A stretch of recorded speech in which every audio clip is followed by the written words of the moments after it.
We are. It's nice to be in person again. It is nice. Here in Austin, Texas. Yes. I'm excited. As I don't know if you can see right there. We are at South by Southwest EDU. Super excited to be here.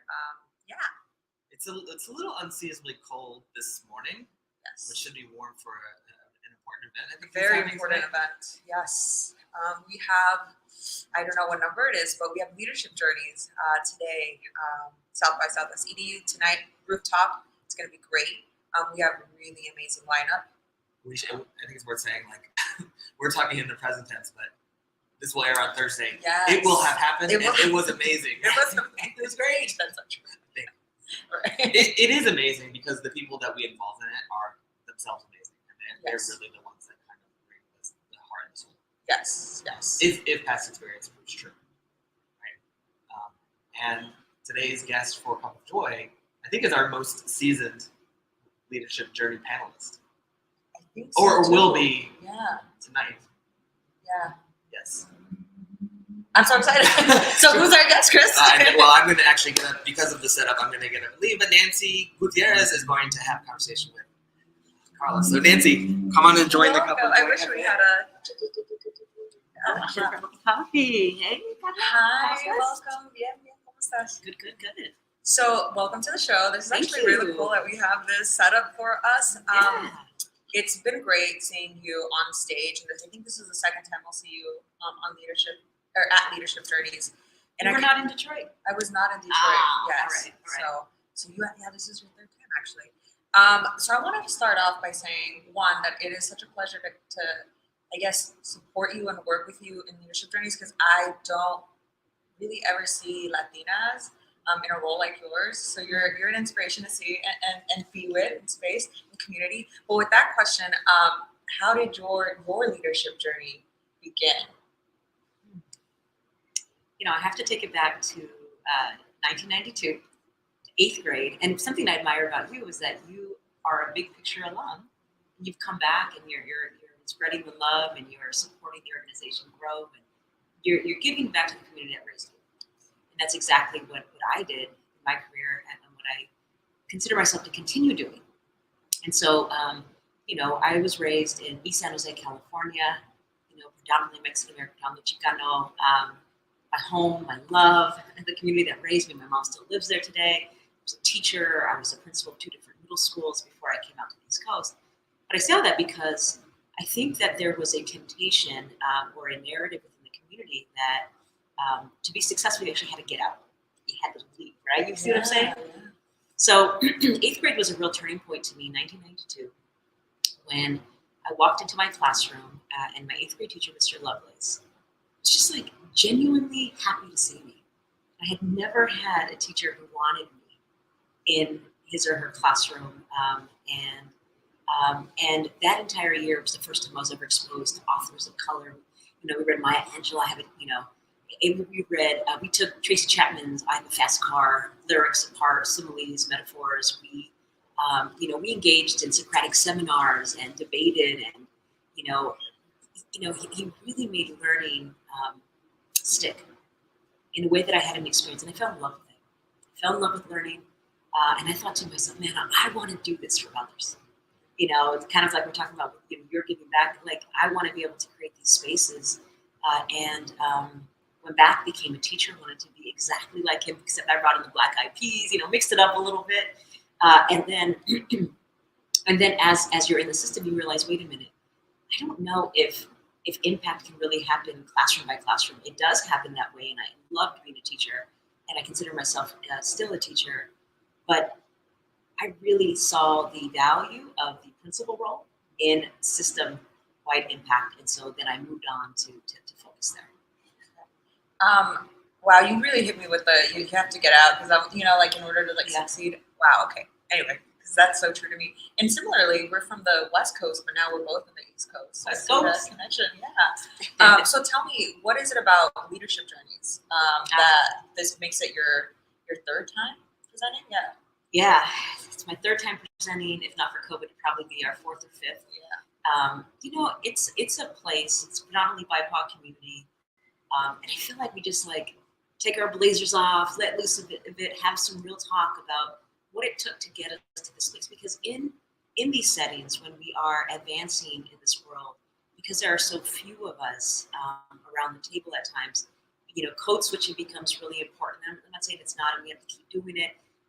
But there are times when you need just your homies, you need your kitchen cabinet, you need your life jackets, as former Superintendent Tommy Chang, always says, and that's what I find here. I find comunidad, I find coming together, I find, and it also allows us to be human, because sometimes the perfectionism will get in the way as you're engaging at these high levels. You have to be a certain way to enter, you have to make sure, and sometimes it doesn't represent fully who you are. And in leadership journeys, drop all that, you get down, you share your stories, you share your truth, and it's really healing. I find it really healing for me.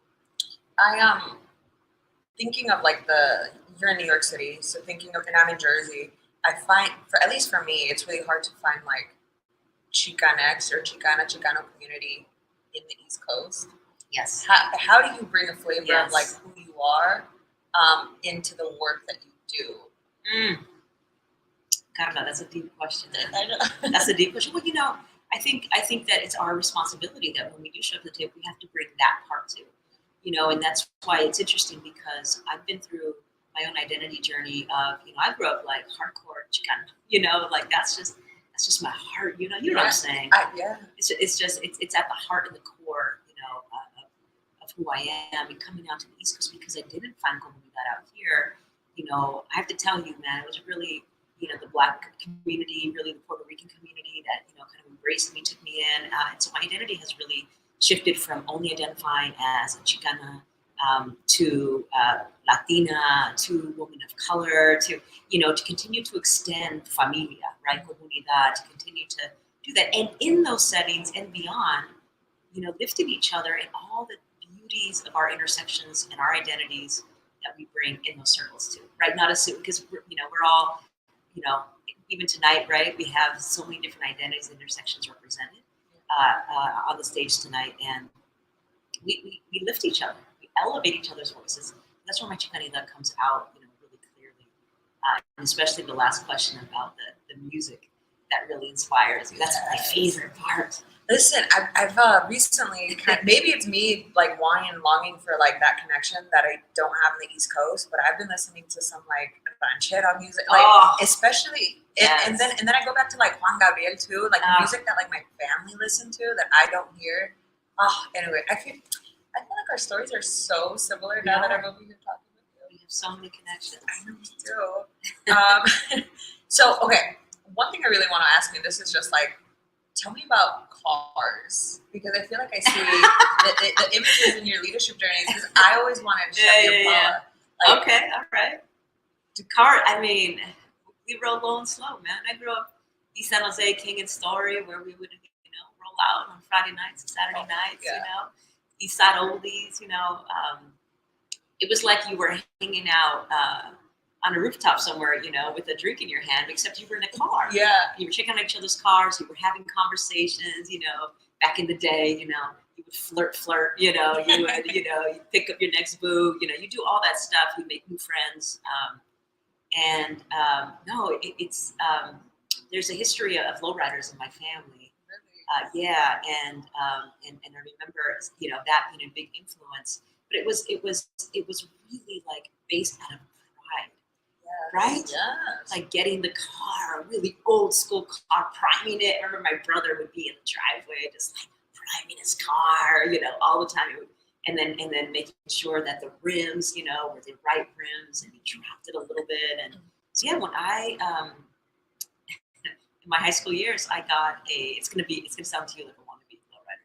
Okay. It was it wasn't like old school like my brother got or my tios, my uncles, but it was a Suzuki Samurai, candy apple red, lower to the ground, roadster rims, and I would roll in it. I would roll in it, and we would play music, and I'd throw all my friends in, and we'd cruise around on Friday nights and Saturday nights. We had a good time. It was stolen from my driveway about 5 months after. But those 5 months were joy, pure joy. I always wanted one. And then now I look at the prices and I'm like, oh my gosh. Right. Yes. So before we finish and wrap up, is there anything you want to promote? Any of the work that you're doing? Bringing it back to work. Yeah. Any shout outs? It's okay. So many shout outs. Let's see. I mean, look, I think last night when we were having our dinner with Big Picture, I mean, I was thinking to myself, Big Picture is so cool. Like, y'all are just like, every time I'm in your presence or in your company and I hear about the work you are doing to create schools and you know, to make sure schools are project-based, they're hands-on, they're learner-centered. You know, those, when I think about what the pandemic taught us, or the last 2 years have really brought into our education spaces, I think about what Big Picture represents. Like, that the answers have always been there, that there are people doing some amazing work, and the ability to scale that work, to implement that in existing schools, or to transform it into we know what kids need, we know what we want for our own kids. Like that is really the work. So I just want to applaud y'all for the work you guys are doing and for continuing to forge the path. And I think that there's real joy I see as part of your team because you know you are on the right track doing the good work. You know, and in our angle, we really think about how that leader impacts that work, right? Yes, of course, it's an entire system, but that leader makes a huge difference. They will determine teacher satisfaction, teacher retention. They will determine whether, academic achievement. Wallace reported in February 2021 that 3 more months of academic achievement per year. Like, if all you do is replace an effective leader with an effective leader. I mean, there's so much, right? Like, or even less exclusionary discipline. I mean, and you think about leaders of color in particular, you think about the ability to retain teachers that represent our students and a faculty that represents our students. And so there's so much, but I believe in the work y'all do. I love it. And I think leadership matters in that setting and all settings. And that's why I show up every day, to support the leaders who are out there doing their thing. And I think we have all the answers. I think we just got it, but I don't think we do it well. I don't think we take the answers that we have and actually own them. Yeah. The responsibility, I think leaders will make a big difference in years to come about how our schools will look in the future. Great words to finish the conversation with. I want to thank you so much for joining us. Claro. And then we'll see you. Well, I guess it's tomorrow, tonight. I'll see you. It's going down. It's going down. It's going to go down. So thank you. I'm trying to figure out. You want to close off? Okay. All right. Do I switch your room in there? All right. Nos vemos. Okay. Nos vemos. Gracias. Uh-huh. That was such a great conversation. Actually, I love it. I could sit here all day. So, welcome back, Chris. Thank you. I will say, and I'll say that Nancy's still here. Yes. She is. I hope that she takes us in the spirit it's intended. Nancy, to me, like I held her and still hold her in such high esteem that in the first leadership journeys, I was very intimidated in her presence, right? And actually, I think like leadership journeys has humanized her for me. And like Nancy, I really enjoy sharing space with you. But for a while, I was like, what can I say to this person who's done magnificent things? I feel the same way about Nisha and Roberto. So it's been a joy to be part of this, if only to get to share space with. I agree. With that, folks. I hope you make it our ending. We're going to make it a great day. And I hope you do too, because the choice is yours. Thank you.